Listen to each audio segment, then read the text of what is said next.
Hello, in this channel, I will start a serial killer video series that some of you know and some of you don't.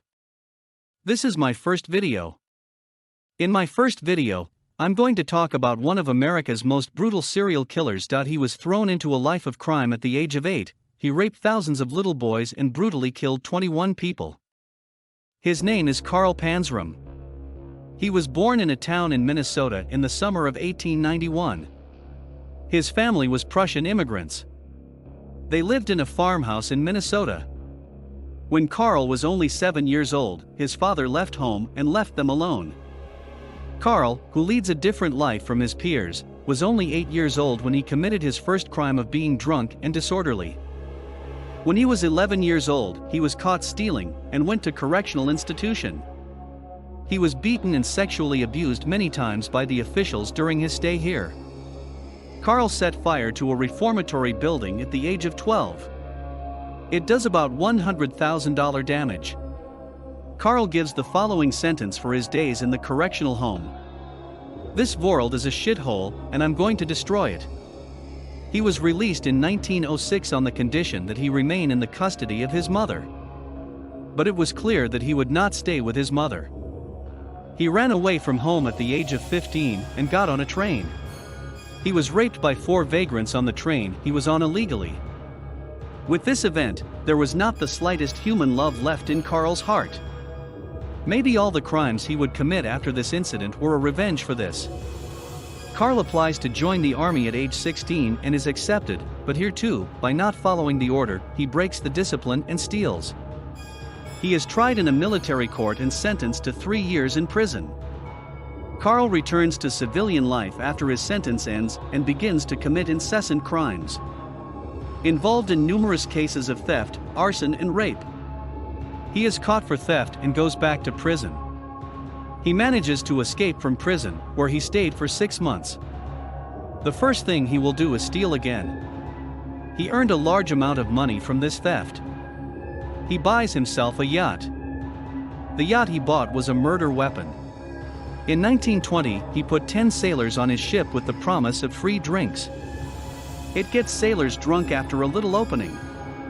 After raping them one by one, he shoots a bullet in their heads and throws them into the sea. After killing the sailors, he returns to land and begins to flee. Sneaks on a merchant ship at the port and goes to Angola. He gets a job at an oil drilling equipment company, but the ruthless killer doesn't sit still. He rapes and kills an 11 to 12-year-old boy he sees by crushing her head with a rock. He makes the following sentences about this child, which he will talk about later in his autobiography. "When I crushed his head, it was like his brain was going to come out of his ears." Carl hires 8 locals to hunt crocodiles in Angola. The locals were unaware of what was to come. On the way to hunt, Carl had a different account. The savage killer kills the natives first and then rapes them one by one. After raping, he feeds the natives to the crocodiles. This was Carl's first act of necrophilia. When he returns, people realizes that there are no local natives with him. Starts to run away. He returns to America in 1923 and continues the robberies and building arsons until 1928. He is caught as a result of a theft in 1928 and sent to prison. When he enters prison, his first sentence is, "I'll kill the first person who bothers me here." As a matter of fact, he would fulfill his promise after a while. Carl, who is trying to escape from this prison, where he was sentenced to 25 years, is caught by a guard. The guard beats this serial killer until he passes out. Henry, a young guard who is upset about Carl's condition, gives him $1 to buy food and cigarettes.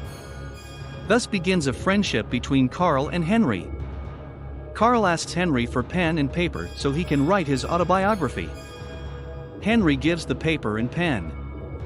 Then this ruthless killer confesses to his murders and rapes. He wrote that he felt no remorse for what he had done. Stores what Carl wrote. He wants to have it published in the following years, but cannot publish it because it is not suitable for publication. It was published as a book in 1970. In 1929, he killed the head of the laundry attendant, who believed that he was disturbing him, by smashing his head with an iron bar.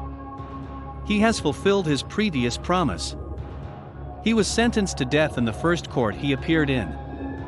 There was no further punishment for Carl because he hated, as he put it, the entire human race, including himself.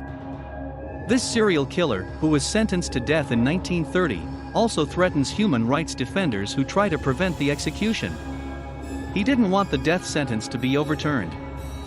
Even when he came to the gallows in 1930, he still harbored hatred.